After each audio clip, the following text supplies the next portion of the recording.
Welcome, new agents. I'm Agent Randi, as many of you already know, and I know these aren't ideal circumstances, but we have to roll with the punches when half of our complex is suddenly destroyed. During the next 2 weeks, you will attend a number of these meetings in order to learn the history of our more enhanced agents. These are to prepare you for interaction with them while on the field. Today, we are going to discuss our first case study, which is that of the first genetically enhanced soldier, the first Avenger, Steve Rogers. And I want y'all to lead the discussion. So, let me just pull up my screen here, and what would you like to learn about?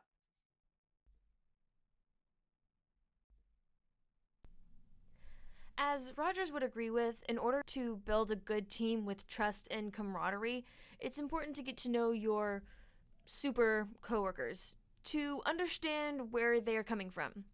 Since speaking with them face to face is almost impossible, with busy schedules and saving the world, we settle for this.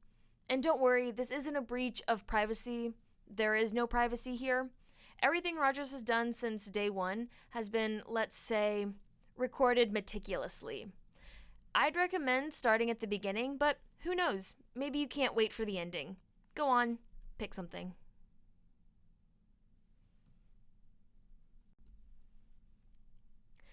Stephen Grant Rogers was born on July 4th, how patriotic, in 1918 in Brooklyn, New York. His parents were Joseph and Sarah Rogers. His father was in the 107th Infantry in World War I and died while defending his country. He was solely raised by his mother, who was a nurse who also passed away early in life due to tuberculosis. At the ripe age of 18, Rogers was left alone to care for himself, with the ideas of service and family at the forefront of his mind. He continued to grow up alongside his best friend and now only family, James Buchanan Barnes. At the age of 24, Rogers tried to enlist in the military multiple times after he heard Barnes was being deployed overseas. This was Rogers' want, to do something more and help his country. His desire was to feel accepted, but many physical ailments prevented him from both. But if Rogers was one thing, it was determined. Dr. Erskine saw this and enlisted him as the first subject for Project Rebirth. During his training, the two became friends, and Rogers proved that he was not only determined, but intelligent and extremely selfless. He always had the safety and well-being of his fellow countrymen in mind. This only solidified Dr. Erskine's decision of Rogers. Not long after, Rogers was injected with super soldier serum, and fortunately, survived the process. However, Dr. Erskine did not, and Rogers was left on his own. Despite his newfound strength, he was made the military's dance monkey under the stage name Captain America in order to sell war bonds, as you do. Though widely loved and adored by his fellow Americans, he was ostracized among his fellow soldiers. He now had what he wanted, a position in the military, the chance to make a difference, but he was missing what he truly needed, a place of camaraderie and belonging. It wasn't until he heard that Barnes had been taken hostage by the enemy that Rogers finally rose above his position. Alone, he made his way into the heavily guarded Hydra base and saved his men. Now, seeing the natural-born leader Rogers was meant to be, he was sent out with his newly appointed team to take down the rest of Hydra. Rogers finally achieved the change and influence he longed for, alongside the family he had been missing. But these two ideas ultimately clashed. The ability to make change and do something to help the war effort led to the death of Barnes. Then he had to sacrifice his new love, Peggy Carter, his first romantic connection with a woman, by sacrificing himself for the chance to make a difference, to save the world. Rogers defeated the head of Hydra, but still needed to stop the weapon of mass destruction by crash landing their plane. He had to uphold his responsibility to his country that he had so desperately longed for. 70 years later, he awoke, again alone and ostracized from all he had known. What should be noted of Rogers during this time was his extreme determination to do what he believed was right, no matter the cost. The trust he had in his team, and his unwillingness to run from a fight. It was what he needed to do, and he had given up an unknown desire in order to do so. So, how are you feeling, agents? Ready to keep going? If so, let's back it up a bit and find another section. If not, no worries. It's a lot at once. If you can all come to an agreement, we'll end here. Trauma. Great choice. But as you all very well know, Rogers has done a lot for our country, for our world. He's been through a lot and people change over time, so I'm going to need you to be a little bit more specific about which trauma you'd like to learn about. When he tried to save his world, Barnes, or when he tried to save our world? Rogers has done a lot over the last decade, so for the sake of your time and mine, we're going to combine the whole Winter Soldier debacle with Rogers' next big battle that we've dubbed Civil War. You get it? Because the Avengers were fighting each other? You get it. After being thawed from the ice and trying to cope with his new living situation, Rogers was ultimately thrown back into the line of fire, but this time with a lack of confidence in himself as a leader. Not only did he no longer have a team, he no longer knew who to trust, and this was a big theme during this time in his life. He was trying to reestablish these connections, trying to regain his confidence, but the world was so different now. Everyone had too many secrets. He had no problem being his open and honest self, but his partner at the time, Agent Romanoff, had many secrets and didn't mind bending the truth sometimes. Or all the time. Even his old pal Barnes, who had been discovered to be alive and well, couldn't be trusted. The last tie to his old life was severed. Rogers was looking for someone to trust. He needed someone to trust. He understood the importance of being a team and eventually found that solace in Sam Wilson, the Falcon. It was Sam who helped Rogers gain his confidence back, to trust his instincts again. This confidence was further solidified when S.H.I.E.L.D.'s secrets were exposed in order to take down Hydra, who had continued operating from within. Once everything was out in the open, it allowed even more trust to be established amongst the newly formed Avengers. This trust was then immediately betrayed when Stark went behind everyone's back in a preventative measure to build a shield around the world. Really, Stark? Are you saying Cap's shield isn't big enough? Are you saying he isn't a trustworthy leader? That he couldn't take on an otherworldly threat with his bare hands?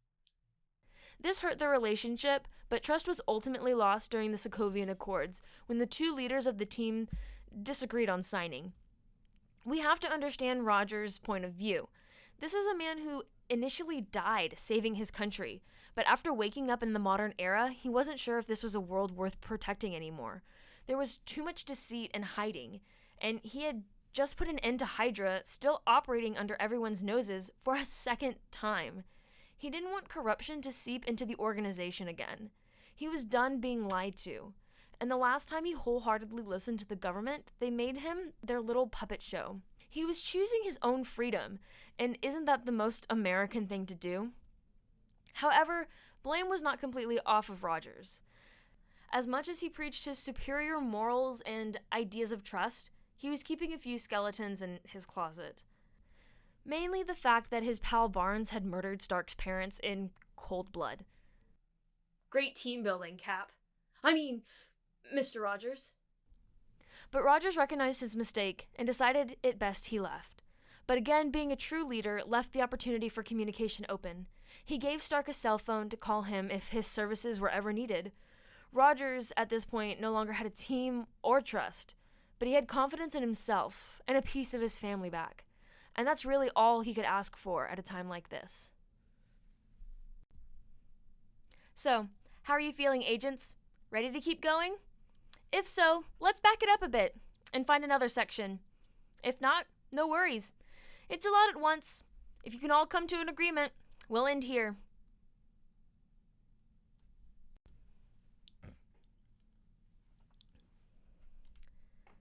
Despite Rogers' well-meaning intentions, not much is notable during the 2 years following his separation from the Avengers after the Civil War. A lot did occur during this time, but we lost eyes, specifically on Rogers, for a while. He was somehow able to evade all of our surveillance cameras, and his new beard stumped our software for a while. Facial recognition is not an exact science. Yet. However, when Rogers did reappear on the scene, although briefly, He was seen doing what he does best, protecting the public and his friends. He, along with his fugitive family, Romanoff and Wilson, fought back Thanos' henchmen and saved Wanda and Vision. They then devised a plan to remove the Mind Stone without killing Vision, as Rogers stated, "We don't trade lives."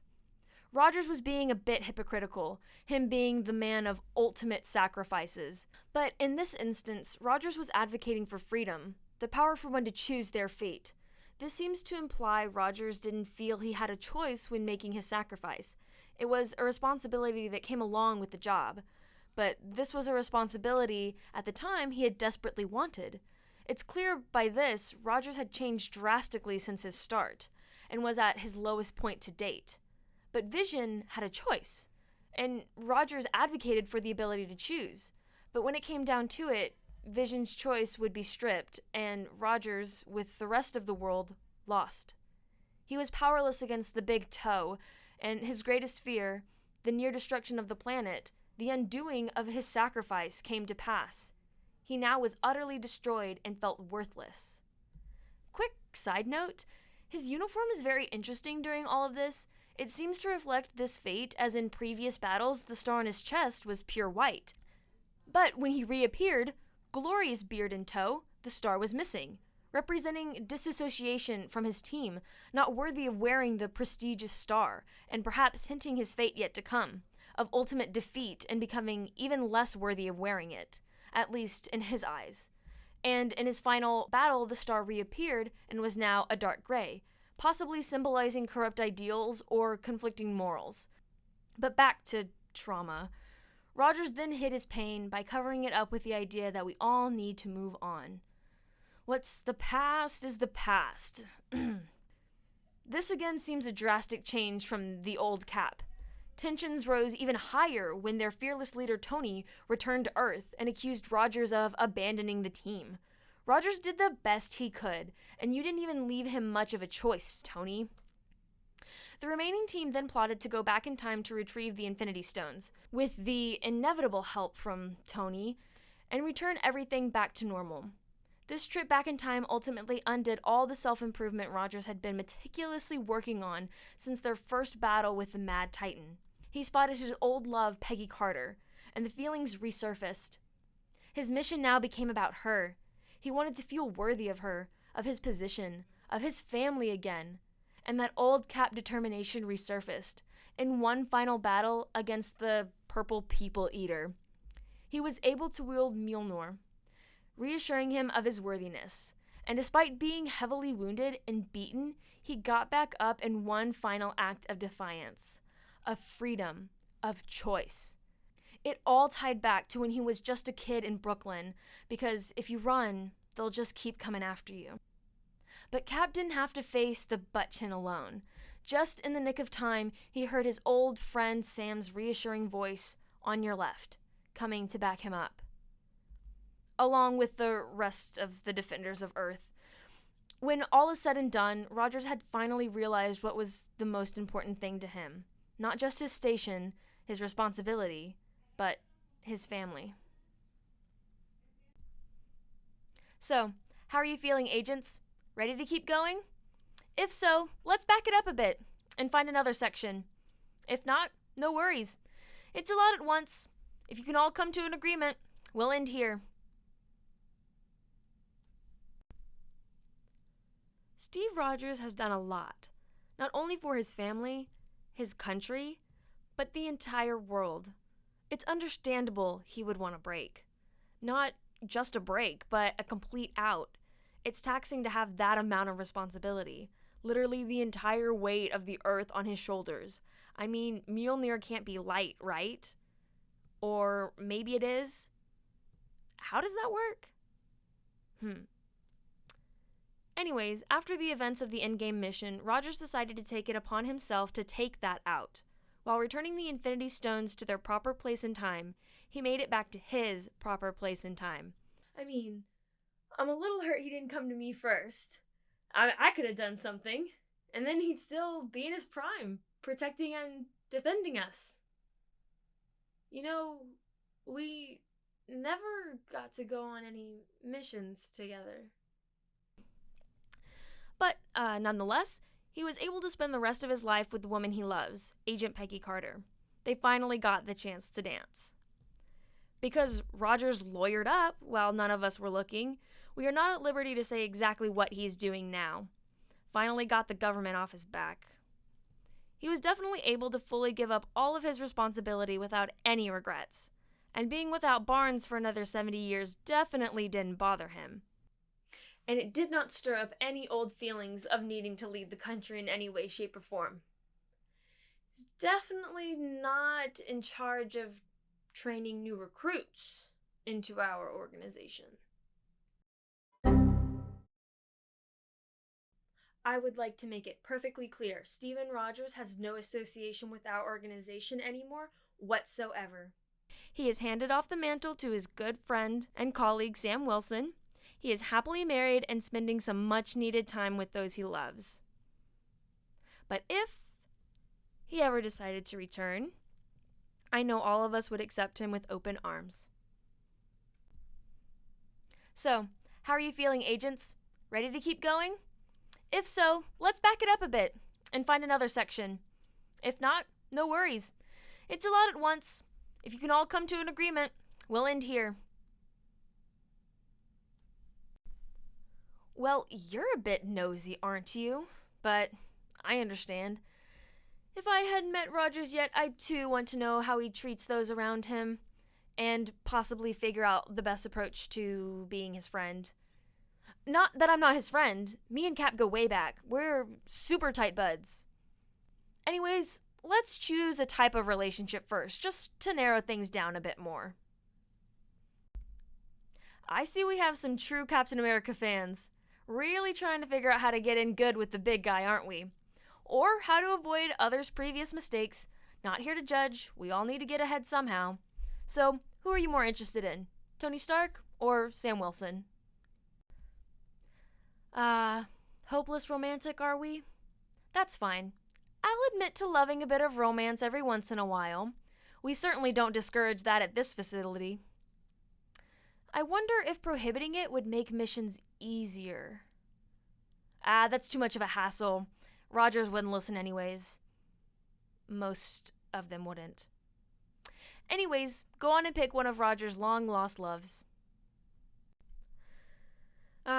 The age-old story of enemies to friends and back again. There is no friendship quite like that of Rogers and Tony. Had it not been for their common need to protect the planet that needed saving every year or so, these two would have never been friends. By the time the two finally meet in person, prejudices had been established. Howard Stark loved to tell his son Tony about the amazing Captain America who saved the world and defeated the Nazis/Hydra. This mythical man who had sacrificed himself for the greater good. Not only was Tony under the pressure of living up to his renowned father, he was also living in the shadow of this first superhero. Jealousy is not a good look on you, Tony. I mean Mr. Stark. When Rogers was pulled from the ice, it didn't take long for him to hear of the now infamous Tony Stark, a man it seemed was undoing everything Rogers had sacrificed for, making weapons of mass destruction that were constantly being put into the wrong hands. Yes, Tony was on the path of righteousness at this point, but it takes a lot of elbow grease to clean that spot off of someone's record. Only after the death of a dear friend, Agent Coulson, and with the pushing of Nick Fury, were the two able to work together in New York. However, not long after were the two back at each other's throats, as Tony now felt inadequate in his ability to protect the world. So he created a sentient being that was meant to protect and save the world, but ultimately tried to destroy it. Tony, without realizing it, continued to make a mockery of Rogers' selflessness by trying to be more like Rogers, a defender of the world. The two's friendly relationship completely broke during what we call the Civil War period, when Rogers went after his long-lost friend Barnes, who was a known murderer, but the only connection to his old life he had left. Rogers was defending a murderer, a weapon of mass destruction, one can say, and Tony was now on the receiving end of it. One family had led to the destruction of another. It wasn't until the Endgame mission the two finally reconnected. but not before getting one final punch in at each other, as Tony criticized Rogers for not being there when he needed him most. Yeah, he was protecting the planet that you left behind, Tony. In interplanetary conflict, you have to spread out a little bit. It's a lot of space. Get it? You were in space? Yeah. Anyways, now back on the same planet and with a new plan under their belt, Rogers was able to pull Tony back into the fight despite the new family he'd established. The two fought alongside each other with nothing but trust between them. And in the end, it was Tony who took a page from old Cap's book of heroism and sacrificed himself in order to save the world, becoming the man he had always wanted to be and fulfilling his father's plan for him. Rogers then returned the favor, now giving up his responsibilities as a defender in order to pursue the life Tony had just come to acquire, a family. Both achieved their ultimate desires and learned it from one another. So, if you want to be Cap's frenemy, disagree with him on every front except that humankind is worth saving, and then sacrifice yourself for the greater good. Easy. So, how are you feeling, agents? Ready to keep going? If so, let's back it up a bit and find another section. If not, no worries. It's a lot at once. If you can all come to an agreement, we'll end here. Sam Wilson and Rogers' relationship was really the perfect example of a healthy friendship built upon trust and healthy communication. Take notes, Tony. Sam was one of the first people Rogers met after being thawed. And what does Cap do to make friends? Shows off his superior strength and determination. But in all seriousness, Rogers was out of place, more isolated than ever, and Sam acknowledged this, and instead of outcasting him further, took him under his wing. Sam could relate to Rogers' out-of-place feeling. He too had been in the military and lost a dear friend in battle. Immediately an air of trust and camaraderie was established between the two. This foundation was strengthened further by the fact Rogers sought refuge with Sam after being branded a fugitive. Trust was ultimately established. It was then Sam who helped Rogers expose and take down Hydra supporters that were still at work under the noses of S.H.I.E.L.D. This mission was obviously very personal for Rogers, who had sacrificed his future in the pursuit of stopping Hydra. Entrusting Sam with this mission, it was as if Rogers was back in the good old days, fighting the bad guys with his friends. It was Sam who helped Rogers get his confidence back as a leader. And he helped track down Cap's long-lost pal Barnes, because he knew what it was like to lose a friend, and he knew Rogers would do the same for him. Sam also sided with Rogers during the Sokovian Accords. I think the two had enough of following the U.S. government's orders, though they still have to follow ours.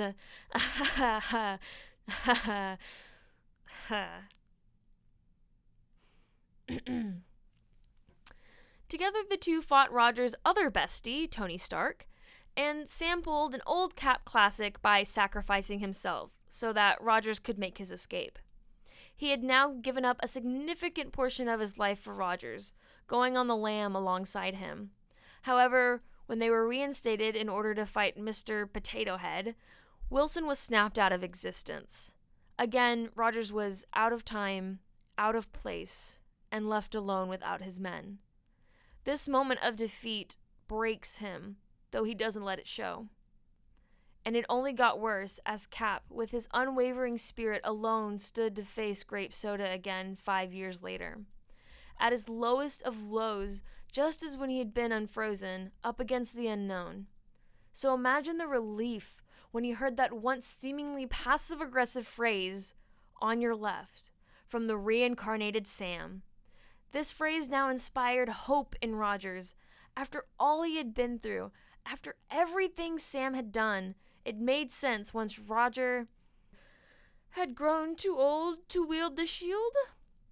He'd pass it on to the next best thing, an almost carbon copy of himself. It made sense that the man who ultimately got him to pick up the shield again with pride should be the one to pick it up after him. So, how are you feeling, agents? Ready to keep going? If so, let's back it up a bit and find another section. If not, no worries. It's a lot at once. If you can all come to an agreement, we'll end here.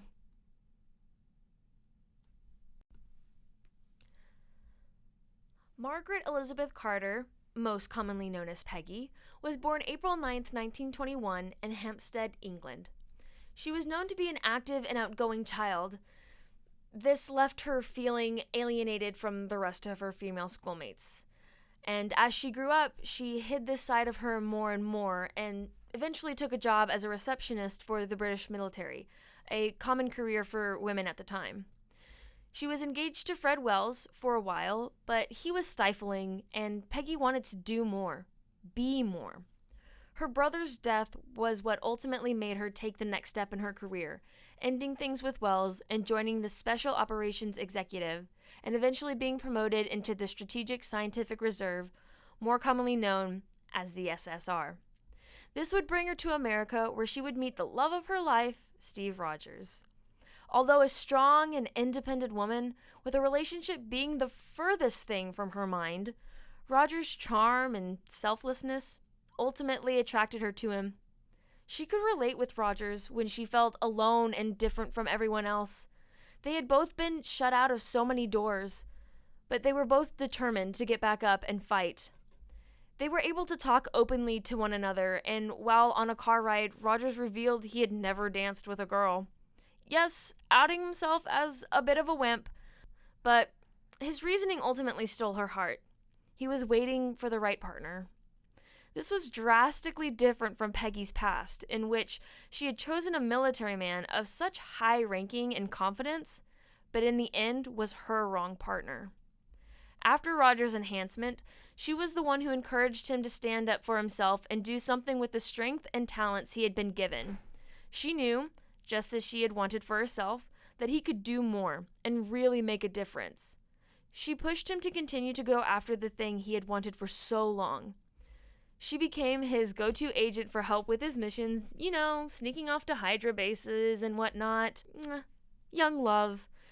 The chemistry between the two continued to build over the course of the war, but this beautiful budding relationship was cut short when Rogers made the decision to sacrifice himself, achieving his want for the greater good and at the expense of those he loved. The two never had the chance to dance together. When Rogers awoke 70 years later, he found Peggy, an old woman having married someone else and now lying on her deathbed.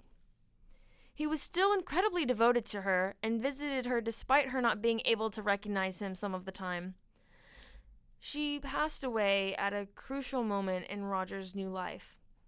This was the moment Rogers fully realized the family he had begun to imagine for himself was completely impossible now. He continued to do the only other thing he knew how to do at this point: fight. This fighting was what ultimately gave him the opportunity to get Peggy back, to get his life back, his family back. While gathering the Infinity Stones, Rogers briefly saw Peggy again in 1970. The flame and hope was reignited inside of him. Once his fight was done, and he knew the world would be all right, he didn't waste any time reversing his ultimate sacrifice that kickstarted his career. But during all this fighting, the undoing of his sacrifice was a very big fear of his, so for him to essentially go back on his word took guts. Thus, he sacrificed his responsibility now, his need to make a difference, for the opportunity to go after the actual thing he had desired the entire time: a family. Although I'm not at liberty to give all the details of the story, Rogers finally lawyered up on the whole privacy debacle. I can say that he's finally living a life of love and belonging with the woman of his dreams. The two are really perfect for each other. Rogers accepted Peggy for the tough and unwavering woman that she was, and Peggy saw who Rogers was at his core, a man with a big heart and determination for his country and the people he loves. So, how are you feeling, agents? Ready to keep going? If so, let's back it up a bit and find another section. If not, no worries. It's a lot at once. If you can all come to an agreement, we'll end here. Now, I'm not going to get into specifics of what classifies a platonic and romantic relationship. We've debated, and Barnes is staying right here. End of discussion. James Buchanan Barnes was born March 10th, 1917, only a year before his best bud Stephen Rogers. He would be the only family Rogers had after the passing of his father and mother. And if you're wondering why I keep calling him Barnes and not his more commonly used name, is because Rogers said I wasn't allowed to call him Bucky anymore. Barnes stood by Rogers through thick and thin and saved him from the trouble his superior morals got him in. And it was ultimately Barnes who influenced Rogers to join the war. Not only did he want to do more for his country, but he wanted to follow the only family he had left. Nothing quite makes friends like death and war. Although he loved Barnes, it seemed to bother him that they weren't always on the same level. But he wasn't going to let his insecurities get in the way. Rogers is selfless like that. Despite making it into the army and achieving everything he had seemingly wanted, he was still not happy. He didn't have a family. He sat back and let life happen to him. It wasn't until he heard his old pal Barnes was in trouble, traumatized by death in his childhood, that Rogers got it together. Barnes thus made him the leader he was always meant to be. But soon Barnes would be lost again. Permanently, this time it seemed, leaving Rogers alone again. This becomes a recurring theme between the two. Nothing is going to get in the way of Rogers saving or protecting Barnes, but Barnes is ultimately pulled out of his grasp. When Rogers discovered that Barnes had also been brought into the 21st century, he was fine with being framed as a fugitive in order to find him. Even when Rogers found out he was one of Barnes's targets, he held out hope that there was still good inside of him. He wouldn't be able to live with the fact this man that had once been so good and had protected him so much was gone forever. Not again. Barnes ultimately saved Rogers from drowning in a helicarrier crash, protecting him yet again, but leaving Rogers alone. This was the shred of hope Rogers would continue to cling on to. When Barnes was framed as a murderer, well, yeah, Rogers stepped in once again, ultimately branding himself as a fugitive. Barnes tried to escape Rogers, but couldn't escape his affections. No one can. He was ultimately able to clear Barnes's name, making up for all of the times Barnes had helped and protected him. No one can question the incredible bond these two share, and its indestructible nature. Though it seems their relationship rocked back and forth, it is ultimately one marked by protection and pure love for the other. Once Rogers received his enhancement, it was now his turn to reciprocate all the love and companionship Barnes had shown him. Barnes never meant to hurt Rogers by his leaving. He saw it as protecting Rogers from himself. Barnes didn't realize for a long time just how much his presence meant to Rogers. His leaving continued to hurt Rogers, but what was ultimately kept him going. Barnes was a source of hope for Rogers and led him to his ultimate goal of family and pursuing Peggy Carter. Rogers had done enough protecting. He certainly saved Barnes enough times. And it was finally time he really went after that family, that life that they had had before everything became complicated by war. So, how are you feeling, agents? Ready to keep going? If so, let's back it up a bit and find another section. If not, no worries. It's a lot at once. If you can all come to an agreement, we'll end here. It's not a secret that Steve Rogers, the Captain America, has had a big impact on our lives. He did fight to bring half of us back from the blip. But, and this shouldn't come as a shock to anyone who's made it this far in our program, he's had an impact on other worlds as well. Not in our galaxy, not even in our dimension. Yes, the multiverse is real. Come on, keep up. I'm specifically referring to Earth 8XHRI, an Earth that has yet to discover their Avengers, despite being ravaged by plague and war. Some of our surveillance footage was accidentally sent to them. It's a whole mess. So, which do you want to hear about? His effect on his team, or the effect he's had outside of our dimension? The Avengers wouldn't be what they are today had it not been for Steve Rogers. Of course, it's a team effort, but Rogers led that team a majority of the time, despite pushback from others. He taught all the basics for team building: communication, openness, and trust. They weren't always perfect, but who is? Rogers. Sorry, something caught in my throat. Not only did Rogers lead, he inspired. His character ultimately impacted and changed many of his team members. He showed Stark what it meant to fight selflessly, what it meant to fight as a team and not feel obligated to do it all alone. And most importantly, what it meant to sacrifice yourself for the greater good. During the Winter Soldier debacle, he showed Natasha how to trust, not only in him, but in her team, a new family. She had spent so much of her life lying and hiding. He showed her it's okay to be honest and herself, that she was worthy of being a part of the team like everyone else, and she was worthy of love. He also inspired the same truthfulness in Nick Fury. The Nick Fury! Rogers convinced him the best course of action in eradicating Hydra was to leak all of our information to the public. Had anyone else suggested this idea, I doubt it would have gone over as well. Nick Fury was taught what it meant to be on an old-fashioned team. Rogers showed Barnes that he was a good person, always had been, despite his current circumstances, being a robot assassin. He proved there was still a good person inside. He also proved to his lifelong friend that he didn't always need to be the protector.